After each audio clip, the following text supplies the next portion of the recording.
Hello dear students, मैं राकेश कुमार एक बार फिर से आप लोग को ज्ञान लोक के इस क्लास में स्वागत है। जैसा कि आप लोग जानते हैं कि क्लास 8 के साइंस का फर्स्ट चैप्टर फसल उत्पादन एवं प्रबंध के बारे में हम लोग पढ़ रहे थे। अगर पहले वाला वीडियो आप लोग नहीं देखे हैं तो पहले वाला वीडियो का लिंक इस डिस्क्रिप्शन बॉक्स में डाल दिया गया है, पहले जाकर वो देख लें। आज हम लोग कृषि पद्धति के 5वां प्रकार पढ़ने वाले हैं, खरपतवार से सुरक्षा। चलिए आइए स्टार्ट करते हैं। आइए अब हम लोग खरपतवार से सुरक्षा के बारे में पढ़ते हैं। खेतों में फसली पौधों के साथ साथ कुछ अवांछनीय पौधे भी उग जाते हैं, उसे खरपतवार कहते हैं। खरपतवार हटाने की प्रक्रिया को निराई कहते हैं। देखिए क्या होता है कि जब हम लोग खेतों में फसलों को उगाते हैं तो उसके साथ साथ कुछ अवांछनीय पौधे अर्थात बेकार पौधे भी उग जाते हैं, ठीक, उसे हम लोग कहते हैं खरपतवार। और बेकार पौधे जब उग जाते हैं, मतलब कि खरपतवार जब उग जाते हैं फसली पौधों के साथ साथ में, तो फसली पौधों को नुकसान पहुंचाते हैं। कैसे नुकसान पहुंचाते हैं? जैसे मान लीजिए कि हम लोग खेतों में सिंचाई कर रहे हैं अर्थात पानी दे रहे हैं, तो पानी दे रहे हैं तो किसको मिलना चाहिए? पानी फसली पौधों को मिलना चाहिए। तो मिल किसका रहा है? अवांछनीय पौधों को मिल रहा है, यानी खरपतवार को मिल रहा है। तो खरपतवार क्या करता है कि फसली पौधों से ज़्यादा वृद्धि करते हैं, और वृद्धि करने के पश्चात फसली पौधे तो नीचे ढक जाते हैं, और ढकने के पश्चात जो सूरज के प्रकाश की किरण जो आता है तो फसली पौधों को नहीं मिल पाता है, उससे भी तो नुकसान हो रहा है। जो सूरज के प्रकाश फसली पौधों को नहीं मिल पा रहा है, किसको मिल पा रहा है? खरपतवार को मिल पा रहा है।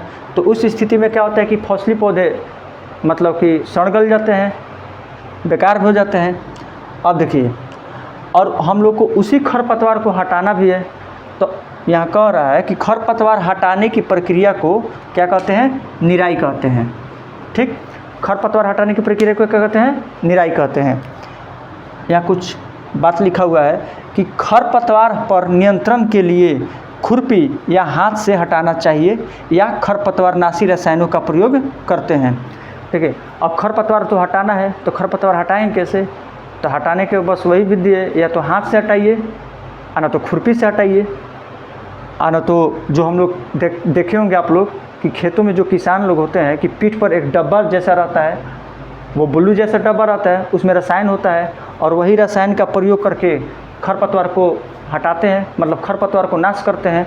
वही है खरपतवारनाशी। देखिए ये जो फिगर बन रहा है, जो किसान पीठ पर लिए हुए हैं, यही खरपतवारनाशी रसायन है, ठीक। और जब हम लोग खरपतवारनाशी रसायन का प्रयोग करते हैं तो हम लोग अच्छे से मुंह और नाक को ढक लेते हैं ताकि शरीर का नुकसान न हो।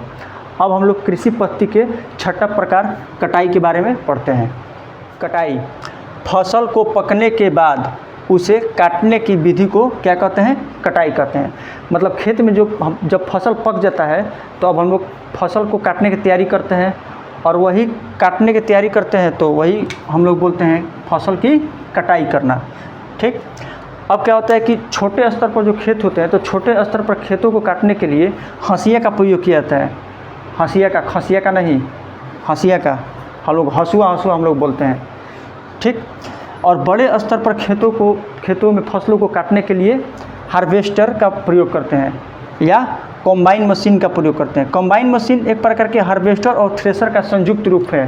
देखें यहाँ आप लोग को बन रहा होगा कॉम्बाइन मशीन का फिगर।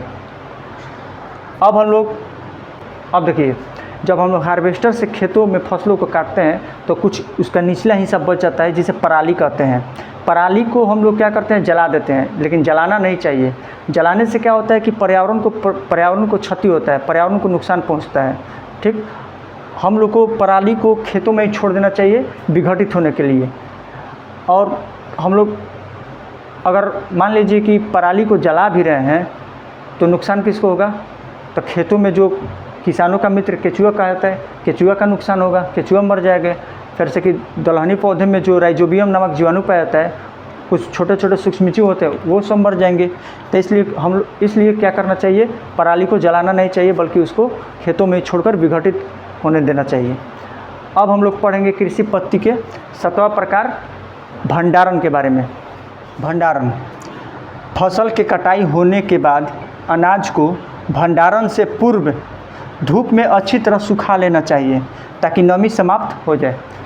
देखिए, जब हम लोग को फसलों को हम लोग जब काट लेते हैं तो जो अनाज होता है तो अनाज को सीधे हम लोग भंडार गृहों में नहीं भंडार करते हैं अनाज को, बल्कि अनाज को क्या करते हैं कि धूप में अच्छी तरह से सुखा लेना चाहिए ताकि उसमें का नमी समाप्त हो जाए। अगर अनाज ऐसे ही भंडार गृहों में रख देंगे तो उसका नमी समाप्त ही नहीं होगा, नमी समाप्त नहीं होगा तो फिर अंकुरन होगा। ठीक, अब अनाज का भंडारण किस किस का उपयोग करना चाहिए अनाज को भंडारण के लिए? तो हमारे देश में अनाजों को भंडारण के लिए जूट के बोरों, धातु के पात्र तथा साइलो का उपयोग किया जाता है। देखिए ये है जूट का बोरा, ये रहा धातु का पात्र और ये है साइलो। साइलो एक प्रकार का ड्रम होता है। ठीक, और आप लोग जानते हैं कि केंद्र सरकार एवं राज्य सरकार ने अनाजों को रखने के लिए एक गोदाम का प्रयोग करते हैं। उस गोदाम के नाम है FCI गोदाम। ठीक, FCI का फुल फॉर्म होता है फूड कॉरपोरेशन ऑफ इंडिया।